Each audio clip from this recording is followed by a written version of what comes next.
శ్రీ గురుభ్యో నమ. సభాయే నమ. కాణిపాక క్షేత్రంలో తనంత తాను స్వయంగా వ్యక్తమైనటువంటి పరమాద్భుతమైన మూర్తి విఘ్నేశ్వర స్వామి. ఇక్కడ విశేషం ఏమిటంటే ఒక బావిలో స్వామివారు ఆవిర్భవించడం. ముత్తుస్వామి దీక్షితారు వారు విఘ్నేశ్వర తత్వం మీద కీర్తన చేస్తూ మూలాధార క్షేత్రస్థితం అంటారు. మూలాధార చక్రమునందు విఘ్నేశ్వరుడు అధివసించి ఉంటాడు. మూలాధార చక్రం బాగా కిందకి ఉంటుంది అన్ని చక్రాల్లోకి. ఈ క్షేత్రం గొప్ప ఉపాసన సంబంధమైన క్షేత్రము అనడానికి గుర్తు ఏమిటంటే భూమికి సమతలంగా కాకుండా నూతిలో స్వామివారు ఆవిర్భవించడం. నిజానికి ఆవిర్భవిస్తూనే ఆయన శరీర వైకల్యం కలిగినటువంటి వారిని అనుగ్రహించి వరప్రదాతగా ఆయన ఆవిర్భవించారు. ఆనాటి నుంచి ఈనాటి వరకు ఏనాటికి కూడా అనేక ఉత్సవాలు, అనేక అర్చనలు, అనేక పూజలు స్వామికి జరుగుతున్నాయి. అందున కలియుగంలో విఘ్నేశ్వరుడి యొక్క ఆరాధన చాలా ప్రశస్తమైనదని, అన్ని విధాలుగా యోగదాయకమని మనకి శాస్త్రాలు చెప్తున్నాయి. అటువంటి విఘ్నేశ్వర మూర్తి యొక్క ఆరాధన ఈ స్వయంభూ క్షేత్రంలో చేయడం చేత మనం ఇంటి దగ్గర చేసేటటువంటి ఆరాధన కన్నా 1,000,000 రెట్ల ఫలితం వస్తుంది. ప్రత్యేకించి ఉదయం 6 గంటలకి జరిగే సహస్రనామార్చనలో పాల్గొనడం చాలా చాలా యోగ్యమైన విషయం. సహస్రము అంటే అనంతము అని సంస్కృతంలో, కేవలము 1000 అని కాదు. అనంతమైన నామాలతో భగవంతుడి యొక్క ఆరాధన. నిజానికి అన్ని పేర్లు ఎవరు పెట్టుకోరు కదా. మరి భగవంతుడికి నామాలు ఎందుకు వచ్చాయి అంటే ఆయన యొక్క గుణములు ఏ ఉన్నాయో అవన్నీ కూడా నామములుగా మారుతాయి. అందుకే నామములకు గౌణములు అని ఒక పేరు. ఆయన ఎప్పుడెప్పుడు ఏ అనుగ్రహాన్ని కటాక్షించారో ఆ అనుగ్రహం పేరు మీదుగా ఆయనకి ఒక నామం వస్తూ ఉంటుంది. కూపము నుండి వ్యక్తమైనారు అన్నది ఆయన యొక్క ఒక గుణం. అందరినీ అనుగ్రహించడానికి అంత తేలికగా ఆవిర్భవించి పూజలు అందుకుంటున్న స్వామి. అప్పుడు గుణము గౌణమవుతుంది, నామం అవుతుంది. అటువంటి 1000 నామములతో స్వామిని కీర్తించడం అంటే స్వామి తత్వాన్నంతటినీ ఆవిష్కరించడం. అందున ప్రత్యేకించి ఈ క్షేత్రంలో బుధవారం నాడు జరిగేటటువంటి పూజ మరింత శోభస్కరంగా ఉంటుంది. అట్లాగే సంకటహర చతుర్థి వ్రతం మనకి జీవితంలో ఎన్నడూ రాకూడదు అని అందరం కోరుకునేవి 2. ఒకటి ఆపద, 2 సంకటము. ఆపద అంటే మన ప్రయత్నంతో మనం తొలగించుకోలేనిది, అత్యంత విషాదకరమైనటువంటిది, ప్రమాదకరమైనది. సంకట స్థితి అంతకన్నా ప్రమాదకరమైనది. సంకటము అన్న మాటకే సంస్కృతంలో అర్థం ఏమిటి అంటే సంకోచించుకొని పోవుట. చూడండి, దారి మూసుకుపోయిందండి అంటారు. అన్ని దారులు మూసుకుపోయాయండి, నాకు తరుణోపాయం కనపట్టలేదు, అసలు నేను ఈ క్లేశం నుంచి బయటకు వస్తానన్న ఆశ లేదంటారు. మనిషికి అన్నిటికన్నా అవసరమైనది ఏది అంటే మానసికమైన తృప్తి. ఎంత ఉన్నది అన్నది కాదు, ఎంత సంతోషంగా ఎంత తృప్తిగా బ్రతకగలడు అన్నది ప్రధానం. మనసుకి సంతోషం లేనప్పుడు, మనసుకి సుఖం లేనప్పుడు, మనసుకి శాంతి లేనప్పుడు పైకి ఎన్ని ఉండనివ్వండి, ఏం ప్రయోజనం? అటువంటి సంకట స్థితిలో పడిపోయిన వ్యక్తికి నిజానికి ఆలోచనలు కూడా రావు.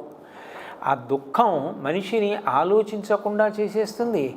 తాను పూర్వం విన్న మంచి విషయాలన్నీ కూడా మరిచిపోయి ఏమి దిక్కుతోచని స్థితిలో పడిపోతాడు. అంత భయంకరమైన సంకట స్థితి నుండి కూడా మిమ్మల్ని నేను ఉద్ధరిస్తాను అని చెప్పడానికి విఘ్నేశ్వరుడే మనకి ప్రవేశపెట్టినటువంటి వ్రతం సంకటహర చతుర్థి నాడు ఏ విధంగా వినాయక వ్రత కల్పన జరుగుతుందో అట్లా జరగడంతో పాటుగా చంద్రుడికి, రోహిణికి అర్ఘ్య పూజ్యాదులు ఉంటాయి. ఇందులో విశేషం ఏమిటంటే భాద్రపద శుక్లపక్ష చవితి నాడు జరిగేటటువంటి వినాయక వ్రత కల్పనలో చంద్రుడు చేసినటువంటి దోషాన్ని చెప్పుకొని ఆయన్ని చూడడం వల్ల కలిగే ఇబ్బందులు ఏ ఉంటాయో అవి పరిహరింపబడాలి అని కోరుకుంటాం. కానీ కృష్ణపక్షంలో వచ్చే చతుర్థి తిథి దగ్గరికి వచ్చేటప్పటికీ చంద్రుడికి కూడా పూజ కల్పించాడు వినాయకుడు. అది ఆశ్చర్యం. ఆయన ఎంత దయామయుడో అర్థమవుతుంది. ఎవరు అహంకరించాడో ఆయనని ఒకప్పుడు శపించాడు. ఆయనే తన తప్పు తెలుసుకోగానే ఆ చంద్రుడికి మళ్ళీ పూజార్హత కల్పించి, కేవలము చంద్రుడికి ఒకడికి కాదు, రోహిణీ సహిత చంద్రుడికి పూజ కల్పించాడు. అంటే చంద్రుడు కూడా అంత ప్రసన్నుడవుతాడు. చంద్రుడి గురించి మాట్లాడుతూ వేదం ఒక మాట అంటుంది, చంద్రమా మనసో జాతః అని. చంద్రుడి యొక్క అనుగ్రహం కలిగితే మనసు ప్రశాంతంగా ఉంటుంది. దీక్షితారు వారు నవగ్రహ కీర్తనలు అని రచన చేశారు. అందులో చంద్రుడి మీద కీర్తన చేశారు. చేస్తూ మనసు సంతోషంగా ఉండడానికి కారకుడు చంద్రుడు అంటారు. సంకట స్థితి యందు మనిషి ఎంత తీవ్రమైన దుఃఖాన్ని పరివేదాన్ని అనుభవిస్తాడో అంత సంతోషాన్ని అంత సుఖాన్ని అనుభవించడానికి కారణమైనటువంటి స్థితిని కృష్ణపక్షంలో చతుర్థి తిథి నాడు చేసేటటువంటి వినాయక వ్రతం చేత కలుగుతుంది. అందున ఇంటిలో చేసుకున్న దానికి కోటాను కోట్ల రెట్ల ఫలితం స్వయంభూ క్షేత్రంలో చేసుకోవడం. ఇంత గొప్ప స్వయంభూ క్షేత్రం ఎందరో రోజుకి కొన్ని వేల మంది వచ్చి స్వామిని దర్శనం చేసుకుంటున్నారు, ఆయన అనుగ్రహానికి పాత్రులవుతున్నారు అంటే అది చిన్న విషయం కాదు. ఒక అబద్ధమైన విషయం 10 రోజులు ప్రచారంలో ఉంటుంది, నెల్లాళ్ళు ప్రచారంలో ఉంటుంది. ఎక్కడెక్కడో ఉండి కూడా ఆయనని స్మరించినంత మాత్రం చేత సంకటాలు తొలగిపోయి, ఆపదలు తొలగిపోయి, విఘ్నాలు తొలగిపోయి, కార్యసిద్ధి కలిగి దేశం 4 చెరగల నుంచి ప్రతిరోజు కొన్ని వేల మంది వచ్చి స్వామిని దర్శించుకుంటున్నారు. భక్తుల సంఖ్య పెరుగుతోంది. అట్లాగే ఇంతమందిని అనుగ్రహిస్తున్నాను, ఇంతమందిని సంతోషపడుతున్నాను, ఇంతకన్నా నాకేం కావాలని స్వామి పొంగిపోతున్నాడు. అందువల్ల స్వామి యొక్క మూర్తి పెరిగిపోతోంది. ఆయన పెరిగిపోతున్నాడనడానికి ప్రత్యక్ష ప్రమాణం దేవాలయ ప్రాంగణంలో ఉన్నటువంటి వెండి కవచాలు. ఒకప్పుడు వ్యక్తమైనప్పుడు తొడిగిన వెండి కవచం ఇవాళ ఉన్నటువంటి స్వామివారికి చేయించిన వెండి కవచం ముందు పెడితే తాతగారి ముందు కూర్చున్నటువంటి మునిమనవళ్ళ ఉంటుంది.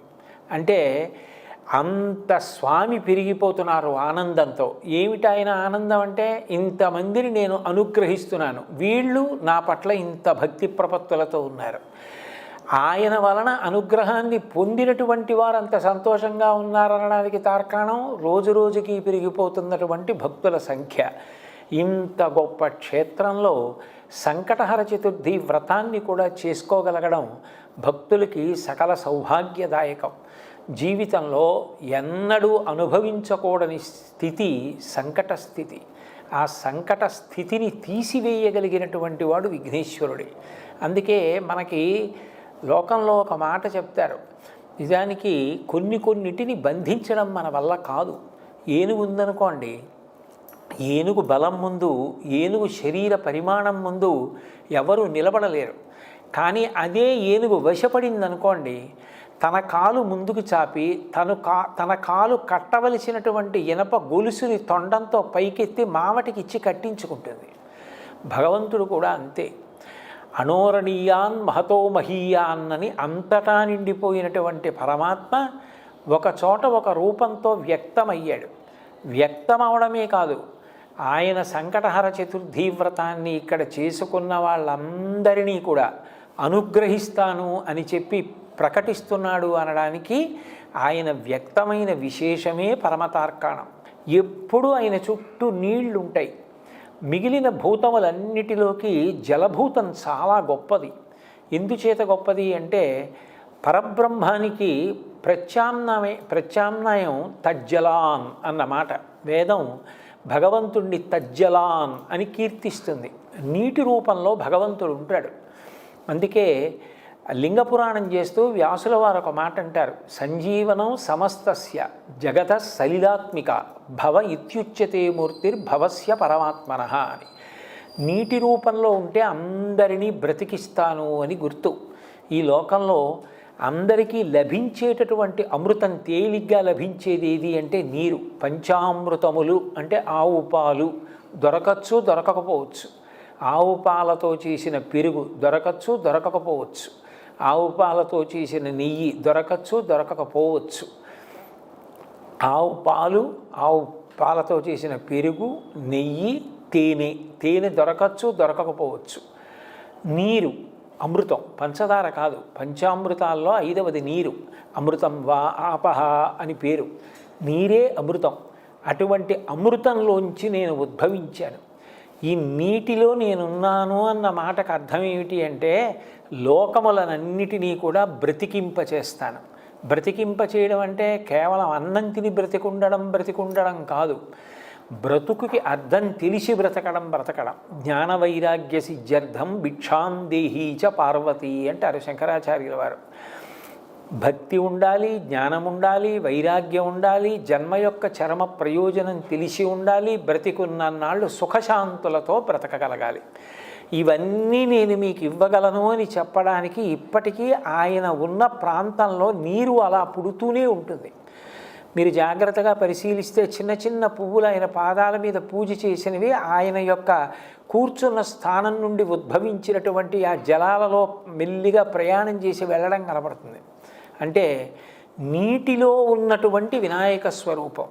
ఇంత గొప్ప క్షేత్రం యావత్ భారతంలో ఎక్కడ లభిస్తుంది? మన అదృష్టం. అంత కూతవేటు దూరంలో ఉన్నాం.